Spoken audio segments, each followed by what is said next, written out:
All right, so here we are in chapter one where we're going to be talking about the scientific understanding of behavior.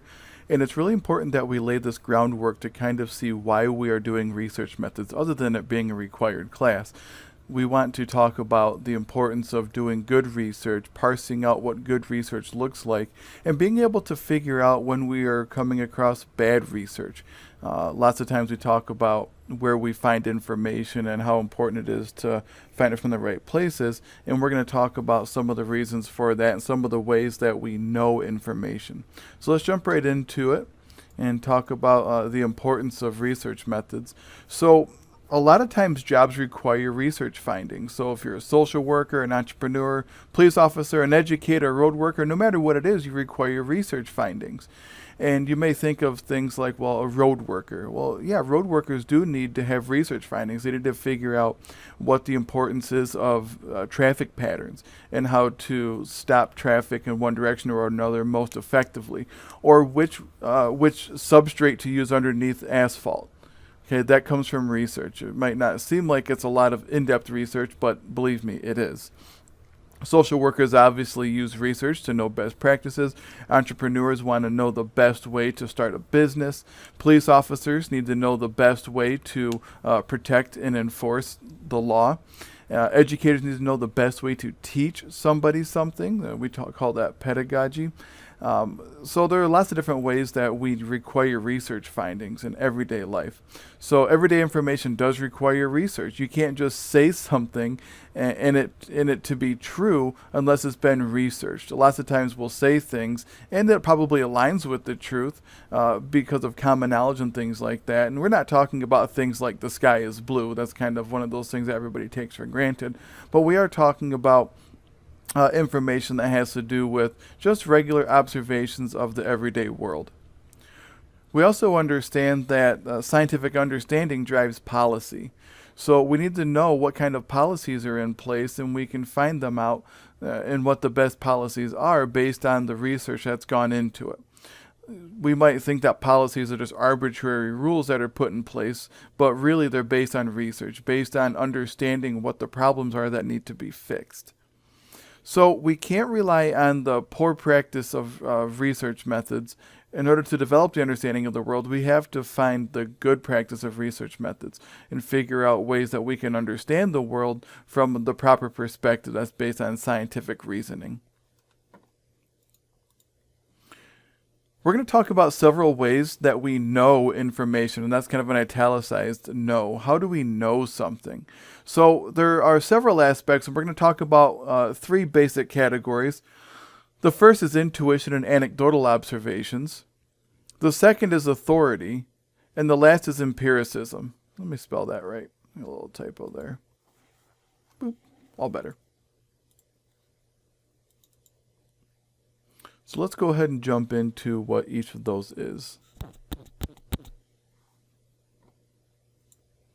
So intuition and anecdotal observations are just basically what we see about the world and the stories that we create based on what we see in the world. Sometimes we call it a hunch. Lots of people rely on intuition or trusting their gut to make decisions. And while that can be a fine place to start, it's important that you use sound reasoning as well.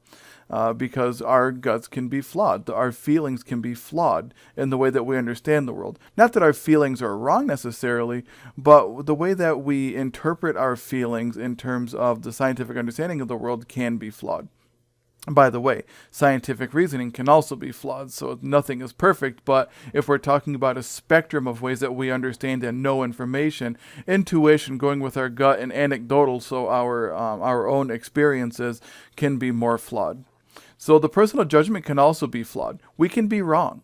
And we're more likely to be wrong if we're basing all of our reasoning based on our experiences alone, because other experiences can drive the composite of what our life experiences in the world. Lots of times our personal influence can skew the cause and effect. We think that one thing causes another because we've experienced it, but that's not necessarily the case for somebody else. So we have to get lots of information from other people in order to drive the understanding of the information that we're trying to process. One of the things that happens if we start to think that cause and effect is based on our personal influence is called the illusory correlation. So the illusory correlation is when we see things, we connect the dots that aren't there. Let me draw you a quick example of what that might look like. So an example of an illusory correlation I'll use, it's a graphical version of it.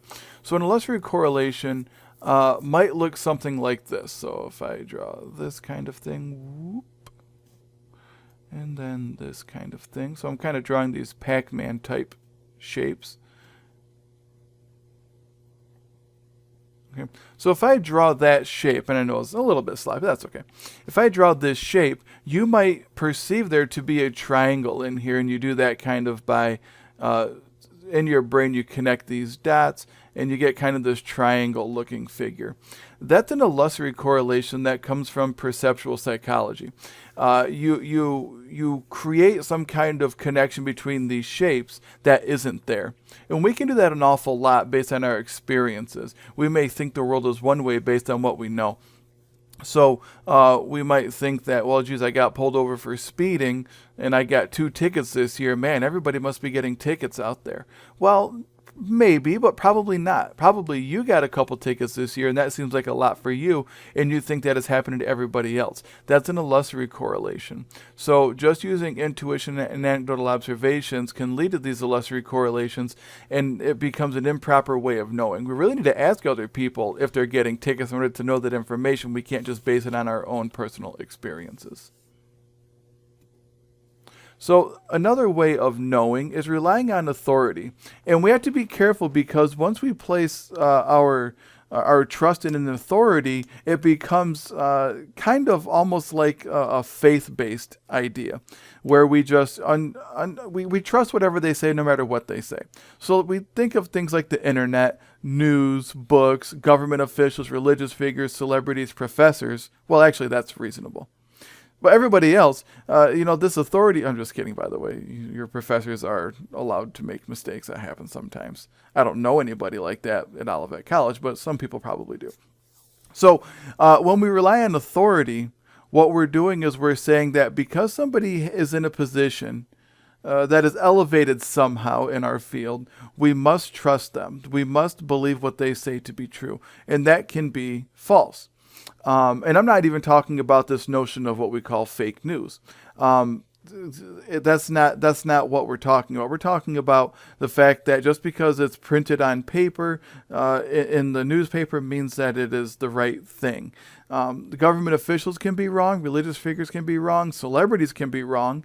And there are a lot of things that celebrities have said that people believe because they are simply celebrities. Now, that's not to say that there are some celebrities that have areas of expertise. But what I'm suggesting is that we don't believe somebody just because they're a celebrity or because they're a religious figure or because it's written in a book somewhere.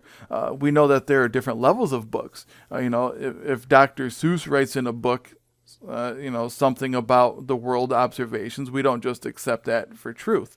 Although Dr. Seuss is probably a lot closer to many other people who write fiction.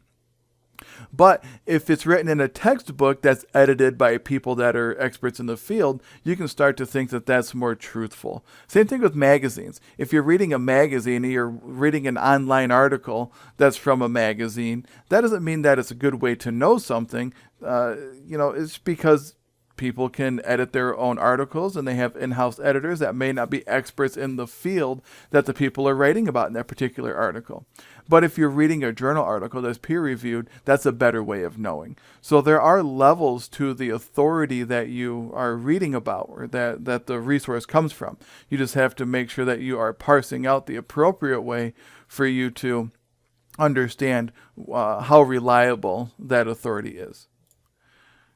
The last general way of knowing is empirical. Empirical is an observation, not just, an intuition or something like that. It's an observation that's systemic, that's systematic. It comes from carefully setting up a procedure to observe something objectively.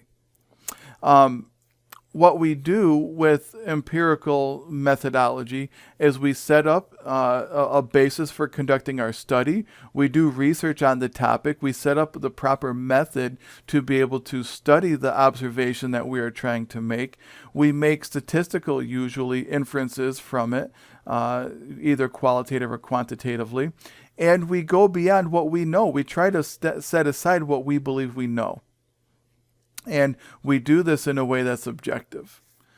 We call that framing or bracketing in qualitative measures, or we just use simply statistical inferences in quantitative methodology.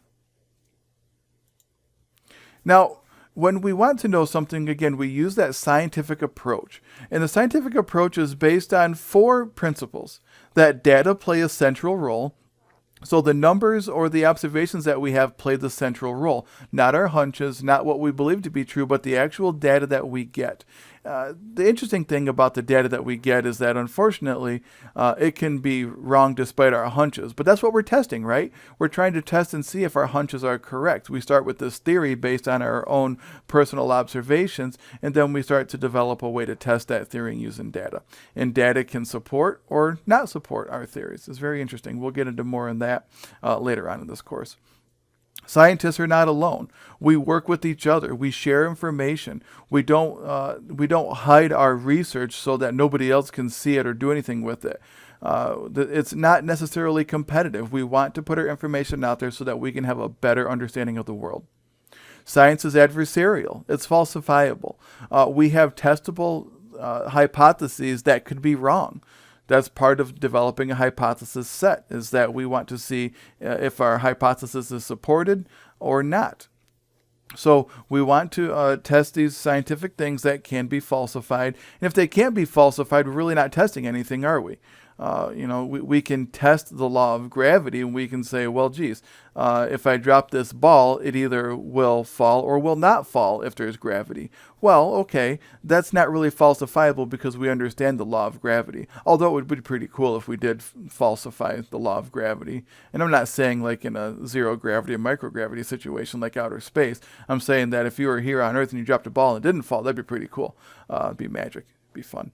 So the last idea of the scientific approach is that scientific evidence is peer-reviewed, meaning that, it kind of goes along with scientists are not alone, but what we're talking about with scientific evidence is peer-reviewed is that every time we want to publish something, it goes through a review process. Experts in the field will look at our research to determine if it's worthy. They'll look at the methodology, the content, everything to make sure that it's worthy before it gets into a journal. That's not how it works when you have something published to a magazine.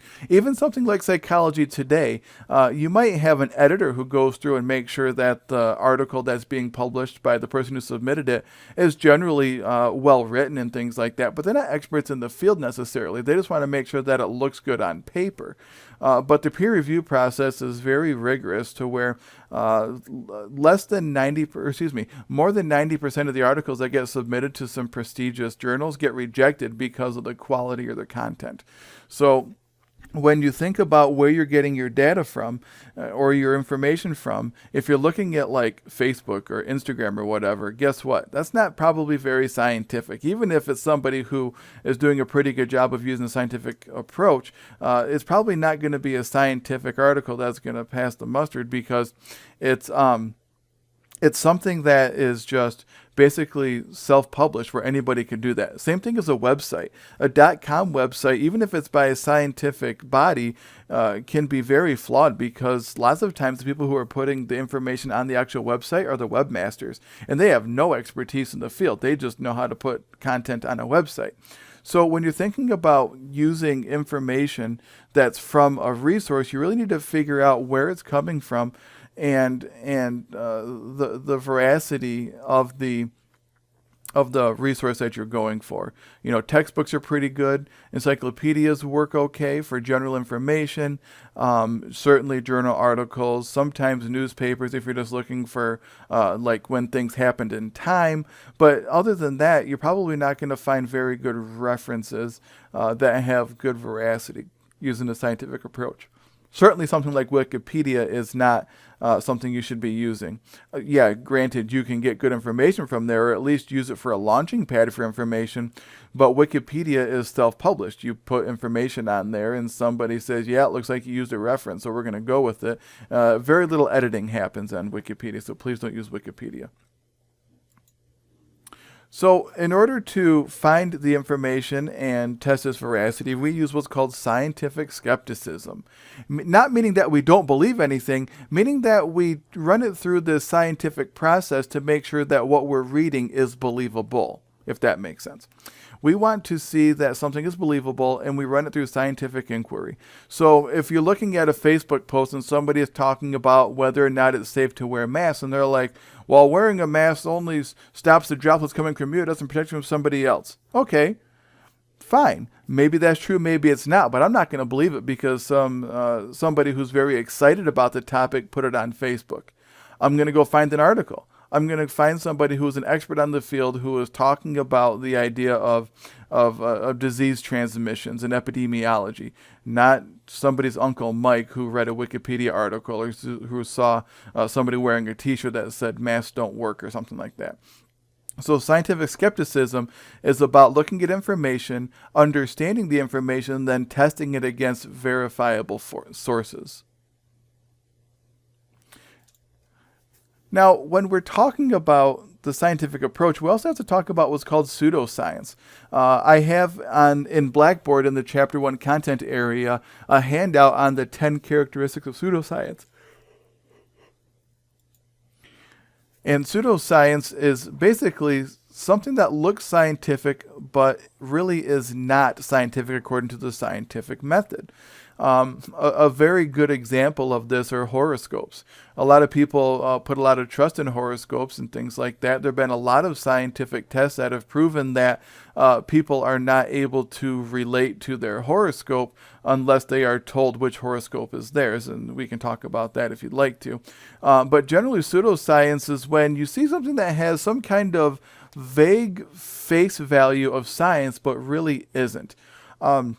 One of the best examples of this was facilitated communication. This was a study where somebody claimed that their horse could count.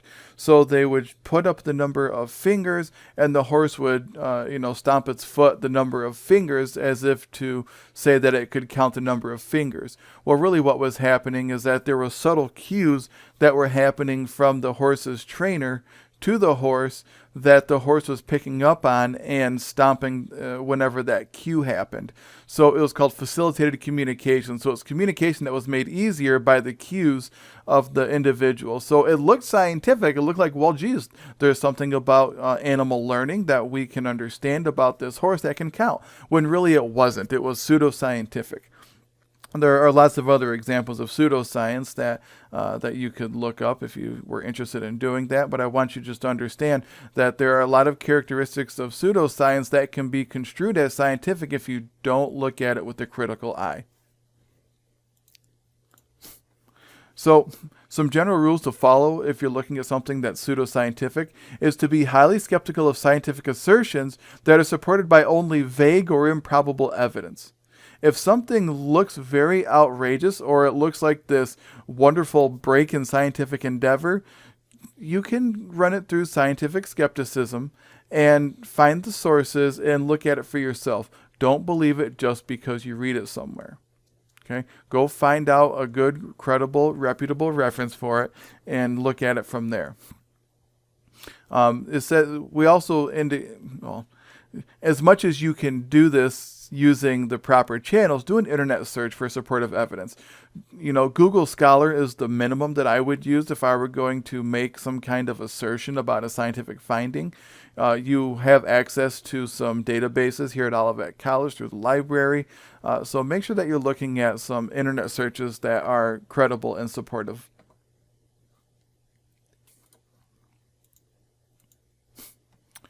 Now, some of the questions that you can ask yourself if you are trying to determine if the research that you're reading is scientific and credible is, what was measured?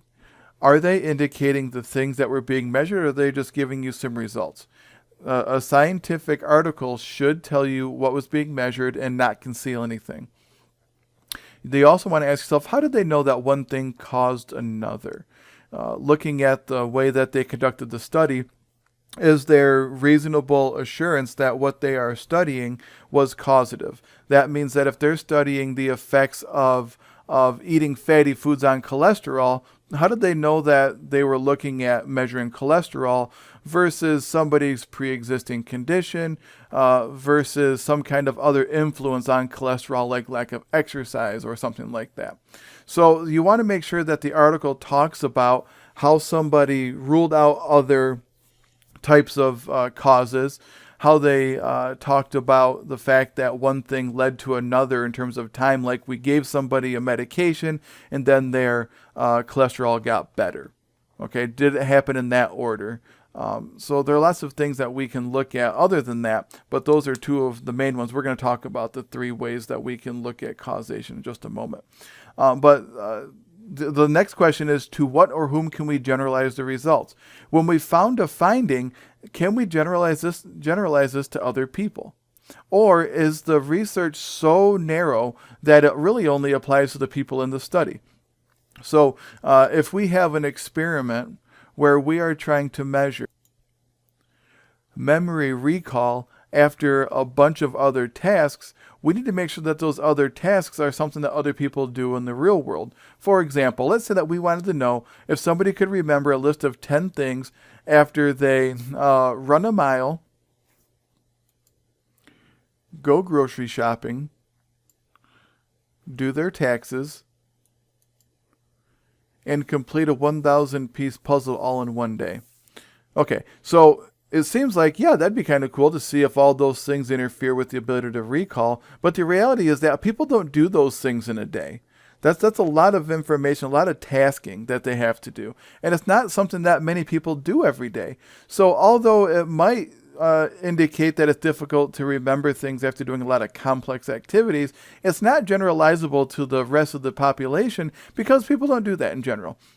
Now, if you ask somebody to remember 10 items after maybe they went grocery shopping, they came home and mowed the lawn, okay, that's something that somebody might do in a normal day. So you could generalize that to people who have homes and go grocery shopping and mow the lawn. Okay, so when we're talking about generalizability, we're talking about, do these results relate to other people in general, or is the situation so narrow that it only relates to people in the study?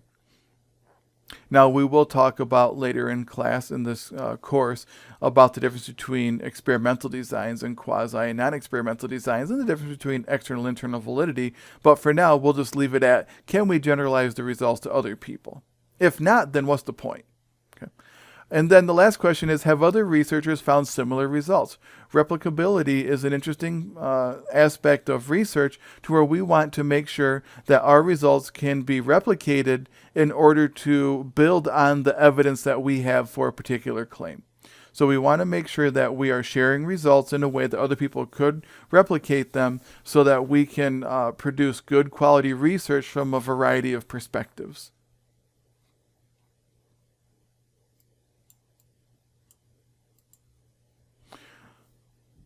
The four goals of behavioral science are to describe, predict, establish causation, and explain behavior. Now, when we're talking about describing, that's kind of the lowest level of understanding research, is can we describe some kind of behavior? Can we indicate that people belong to groups? Can we find the average number of spelling words that a classroom gets right? Okay. Then we move into prediction. Can we predict what other people might do based on the information that we have in front of us? For example, if we have a third grade classroom that has an average of 80% on a spelling test, can we predict what some other class might have? And if that class doesn't have a percentage that's near 80%, then it means that something else might be going on in that classroom. Like maybe they have easier words, or maybe they have a different teacher, or maybe they're just characteristically different, where you have a classroom of advanced students. So the second goal is to predict. The third goal is to establish causation. Can we say that one variable caused another? And we're going to look at this in a moment. graphically, but we use three aspects for causation. Temporal precedence. Did something happen before another? Okay. If I say that I hit a deer and got into a car accident, I'm probably going to say that the deer hit me and that caused me to swerve and get into an accident. Okay. I'm probably not going to say that I swerved and then hit a deer and then got into an accident. Okay. Usually the temporal precedence is important in determining causation, to where the deer came, I hit the deer, I panicked and swerved and I got into an accident. Maybe I went to a ditch or something. It happens in a particular order. You certainly didn't go into the ditch first and then hit a deer. That'd be nuts. But we can establish causation, and we can say that if I did go into a ditch and then hit a deer, that the deer didn't cause me to get into the accident. So the causation would not be established there. Covariation of cause and effect is when you have one thing present and it causes the outcome, and then you remove that thing and it does not cause the outcome. For example, if I say that I sweat when I'm hot, okay, and it's 90 degrees outside and I'm sweating, you would say that that when it's hot outside, I sweat. And if I am not sweating, it's probably because it's not hot outside. So the covariation of cause and effect is that if it's not hot outside, I don't sweat. If it is hot outside, I do sweat. If I am sweating even though it's not hot outside, probably then it being hot outside is not what's causing me to sweat. Maybe I just sweat more than normal people. Maybe I'm exercising, which leads to the idea of alternative explanations. If it's hot outside and I'm sweating, it could be because I'm exercising or because it's hot. If it's cool outside and I'm sweating, there's probably an alternative explanation besides the fact that it's a particular temperature. I'm probably exercising. Or maybe I could be really nervous. I'm doing a speech somewhere. Okay, so there are lots of alternative explanations that could be present that you'd have to rule out in order to establish causation. So we need temporal precedence. So the thing that causes the outcome needs to come first. The thing that causes the outcome needs to cause the outcome. And when it's not there, it does not cause the outcome, which is covariation of cause and effect. And we have to rule out other things that could cause the outcome in order to eliminate alternative explanations. After we've described, predicted, and established causation, if we're going to establish causation, because we don't always establish causation, we then can explain the behavior. We can use what we've understood about our behavior to explain what's going on. And our explanation is based on what we observed, plus our theories that support what's going on. So here's a graphical representation of what it looks like to describe. I'll move this up a little bit. There we go, looks better. To describe. So we have a description of how people spend time on their devices, and we have social networking, playing games, instant messaging, email, graphics or photos, 5% are other, 12% are other websites, 16% are video sites, YouTube, things like that. So this is just a description. It doesn't say what's causing it. It doesn't even indicate any kind of prediction as to who would do what. Although our best prediction, if we had to guess, is that people are probably doing social networking if they're on their device. So the idea of describing is just to simply indicate descriptively what is going on. Now, when we want to predict, we want to see how well we can predict something from another thing. I know it's kind of vague, but in this example, we're looking at some kind of correlation. And I know we haven't really talked about what correlation is, but we generally understand what correlation is, especially when we look at a scattergram like this. So if we have weight on the y-axis and height on the x-axis, we have the heights and weights for these individual people. So one dot is one person. So this dot here looks like they have a weight of 105 kilograms and a height of about 165 kilograms. No, height of kilograms, silly. A height of 165 centimeters. Now, when we have a cluster of scores like this, and this would be considered probably a strong correlation, and it generally has a line that goes through it that kind of explains where the middle of the group is, we can kind of predict what somebody's height might be based on their weight and vice versa. As a matter of fact, you don't have to know what this is. I included it just because it's on the graphic anyways. But if you wanted to predict somebody's weight, you would start with negative 105 and add 1.108 times their height. This is the mathematical formula that they figured out. You don't have to know that. What I do want you to understand, though, is that if we know somebody's height, like let's say that somebody is 180 centimeters tall, that probably they're going to have a weight somewhere between, 60 kilograms and 90 kilograms, and probably even closer to the middle here. Our best guess, by the way, if we had to pin it down to a number, would be that if they had a height of 180 centimeters, that their weight would be whatever is on that red line, which is approximately, 72, 73 in there. So when we have a correlation between two variables, so if two variables move together, we can use one variable to predict the other. So that's what we mean by prediction. Can we reasonably predict what the outcome of one variable will be if we have another variable? And that works best if we have scores that tend to cluster like this group of scores does. If these scores were all over the place, just not near one another, it'd be difficult to predict because if we went to 180, we could have maybe numbers way down here at 40, maybe numbers way up here at 120. And it'd be difficult to say what the prediction might be because there's so much variance in the particular scores on that particular distribution. So let's take a look at just a brief rundown of the establishing causation in terms of the graphical representation. We have temporal precedence, and the example here is playing violent video games. If you play a violent video game and you are aggressive and you play the violent video game first, and that means that probably you're leaning toward violent video games causing aggression. If you were aggressive first and then you played a violent video game, well, then probably playing violent video games did not cause your aggression. With the covariation of cause and effect, if playing violent video games leads to aggression and not playing violent video games does not lead to aggression, then you have a covariation, meaning that one thing changes and so does the other. So they vary together. So they change together. Another alternative explanation is another way of establishing causation is that alternative explanation, and that playing video games can lead to aggression, but so can also lack of parental supervision. So we have to eliminate the alternative explanation. So in this particular example, if we asked the people in the study, do your parents closely watch you when you're playing video games, and they said yes, then we can eliminate the lack of parental supervision as a possible alternative explanation. But if people are not supervised, so if if the participants are playing violent video games and are not being supervised, it could be that lack of supervision is what also contributes to aggression. There are statistical ways that we can control for these other things that lead to the outcome. We call it partial correlation. Okay, fine. It's a fancy term. It's interesting, but you don't need to know that for now.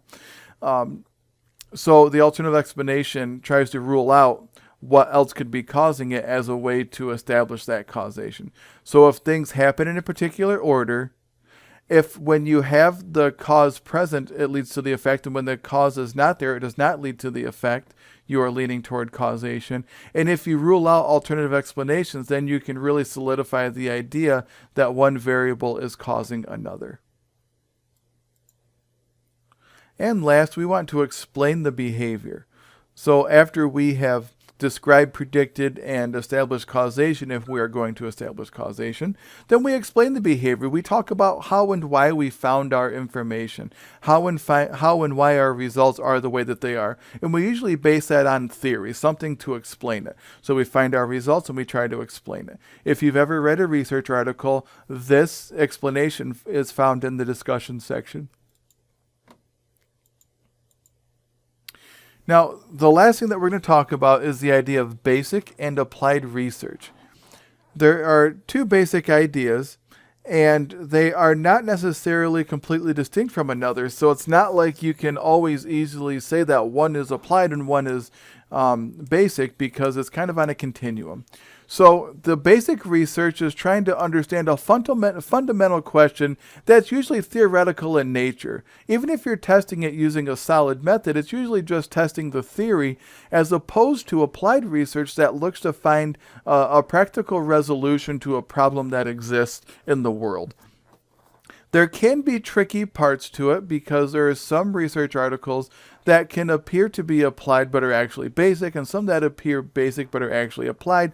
What it really boils down to is, are we testing something that is looking to solve some kind of practical problem in the world? Something that can also help you to understand an applied research article is this idea of program evaluation.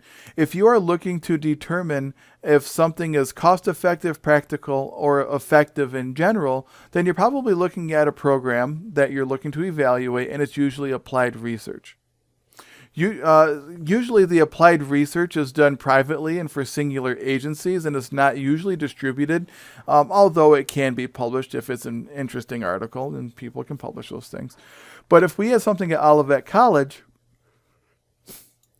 that wanted to test the effectiveness of a class like Self and Community, that would be more of a program evaluation to determine if that particular program is a worthwhile thing. I believe it is, by the way, but we could test that out, and we could see if the application of that in our in the curriculum in the liberal arts core, we could test to see if the application is worthwhile or not based on the outcomes from it. And that would be a bit of applied research because it's about a particular class for a particular purpose.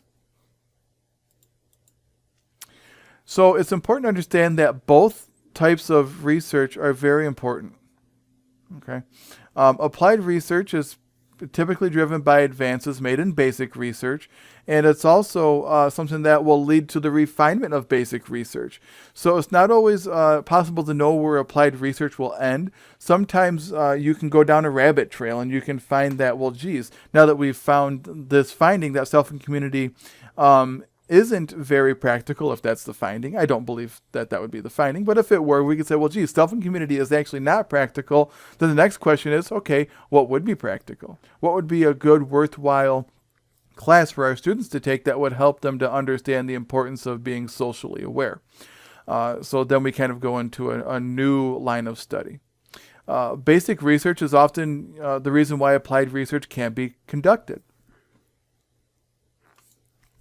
Basic research is generally theoretically rooted, unless you're using a particular qualitative method called grounded theory, where you're actually developing a theory. Other than that, one specific research methodology out of many, many of them. Other than that, you are going to be using a theory to drive your research. So it's important that you understand that one is not necessarily better than the other, that they go together, and that they occur on a continuum. So that is it for Chapter 1 as far as the online lecture is concerned. If you have any questions, feel free to reach out. If it's a question that is particularly interesting and important to the rest of the class and not just something for you, I may publish it somewhere else. I'll de-identify your information, but I want to make sure that everybody can benefit from it. Again, I hope this has been helpful to you, and I look forward to seeing what you do with this information for the article response.